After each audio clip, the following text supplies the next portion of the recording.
नवरात्रि का दूसरा दिन मां ब्रह्मचारिणी को समर्पित है। नवदुर्गा के दूसरे स्वरूप मां ब्रह्मचारिणी की पूजा करने से ज्ञान और वैराग्य की प्राप्ति होती है। ब्रह्मचारिणी का अर्थ तप की चारिणी यानी तप का आचरण करने वाली। देवी का यह रूप पूर्ण ज्योतिर्मय और अत्यंत भव्य है। मां के दाएं हाथ में जप की माला है और बाएं हाथ में यह कमंडल धारण किए है। पूर्वजन्म में इस देवी ने हिमालय के घर पुत्री रूप में जन्म लिया था और नारद जी के उपदेश से भगवान शंकर को पति रूप में प्राप्त करने के लिए घोर तपस्या की थी। इस कठिन तपस्या के कारण इन्हें तपश्चारिणी अर्थात ब्रह्मचारिणी नाम से जाना गया। देवी ने दृढ़ निश्चय किया और तपस्या आरंभ कर दी।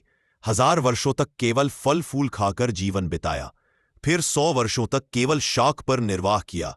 कई वर्षों तक टूटे हुए बिल्व पत्र खाए और बाद में उन्हें भी त्याग दिया। अंत में हजारों वर्षों तक बिना जल और अन्न के खुले आकाश के नीचे वर्षा और धूप सहते हुए तपस्या करती रहीं। कठोर साधना के कारण उनका शरीर क्षीण हो गया।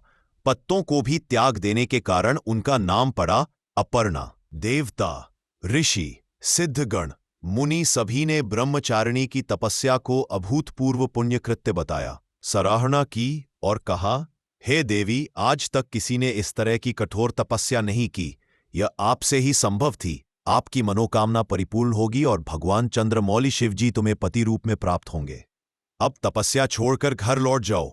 जल्द ही आपके पिता आपको लेने आ रहे हैं। लेकिन मां ने तब तक तप समाप्त नहीं किया जब तक स्वयं शिवजी ने उन्हें साक्षात दर्शन न दिए। उनसे आशीर्वाद मिलने के उपरांत ही मां अपने घर की ओर प्रस्थान की।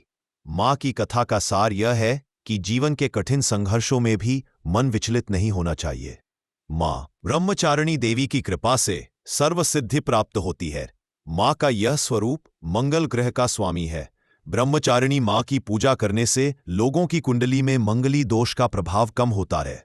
पूरी 9 दिनों की श्रृंखला देखने के लिए डिस्क्रिप्शन में दिए प्लेलिस्ट लिंक पर क्लिक करें। कमेंट में लिखें जय माता दी और चैनल को सब्सक्राइब करें ताकि नवरात्रि का कोई भी एपिसोड आपसे मिस ना हो।